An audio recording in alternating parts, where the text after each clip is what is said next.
সবসময় চেষ্টা করেছি তার কাছে পৌঁছানোর, কিন্তু বারে বারেই আমাকে ফিরিয়ে দেওয়া হচ্ছিল যে আইসিইউর ভিতর আসলে কাউকে ঢুকতে দেওয়া হচ্ছে না, কিন্তু আমার মন মানছিল না। আমি আমার হাজব্যান্ডকে নিয়ে কালকে পিজি হসপিটালে চলে যাই এবং খুব আকুত মিনতি করে আমি ডক্টরকে অনুরোধ করে আমি ভিতরে যাই। আসলে আমার ভিতরে যাওয়ার পরে আমার বুকের ভিতর কেমন ধক করে উঠলো, মানে আমি কেমন জানি আমার ফিল হচ্ছিল।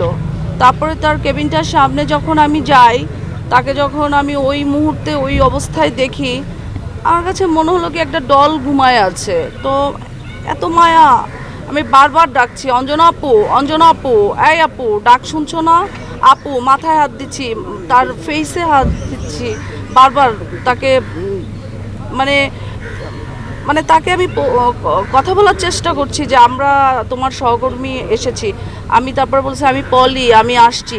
বিশ্বাস করেন সেই মুহূর্তেও কিন্তু সে বেঁচে ছিল, কারণ তার যে চোখের মণিটা ছিল, সে টোটার আইবলটা সে ঘুরায়, আমি যেদিকে ছিলাম এদিকে তাকে আবার ঘুরালো ওইদিকে, এবং সে তার দুই চোখ বেয়ে পানি, মানে বেয়ে পানি পড়ে নাই, জাস্ট দুইটা ফোঁটা তার চোখের জল চলে আসলো। এবং আমি তখন কর্তব্যরত যে ডক্টর ছিল তাকে বললাম যে একটু টিস্যু দেন, আপু তো কান্না করছে, চোখে জল চলে আসছে, একটু মুছায় দেই। তখন উনি বলল যে উনি আসলে অন কাইন্ডস অফ মৃতই, যে উনি যন্ত্রের সাহায্যে, ভেন্টিলেশনের সাহায্যেই বেঁচে আছে, এটা খুলে দিলে হয়তো বা 2 সেকেন্ডও লাগবে না। আসলে এরকম একটা এইভাবে যে আমরা অঞ্জনা আপুকে দেখবো, এটা আমরা কখনো কল্পনাও করতে পারিনি। অঞ্জনা আপু ছিল আমার মায়ের মতো, আমার তো মা নাই পৃথিবীতে। তো অঞ্জনা আপুর ফোনটা সবসময় মাসে 1-2 বার আসতোই, এবং যখনই সে কল করতো 1-1.5 ঘন্টার আগে সে কল ছাড়তো না।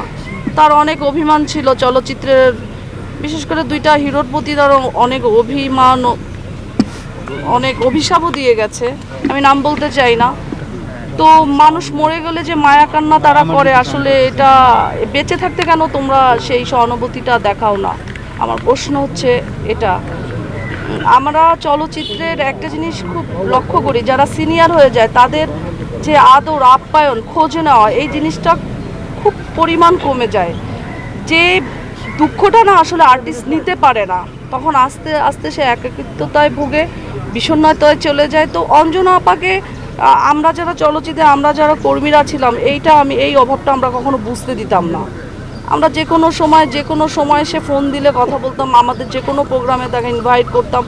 এত প্রাণ চলচল একটি মানুষ, কি বদন্তি, যে কিনা সিনিয়র শিল্পী থেকে জুনিয়র শিল্পীদের বুকে টেনে নিয়েছে, এইভাবে নিরহংকার এরকম একটা আর্টিস্টের আমার মনে হয় এই চলচ্চিত্রে আর ইন্ডাস্ট্রিতে আর আসবে না।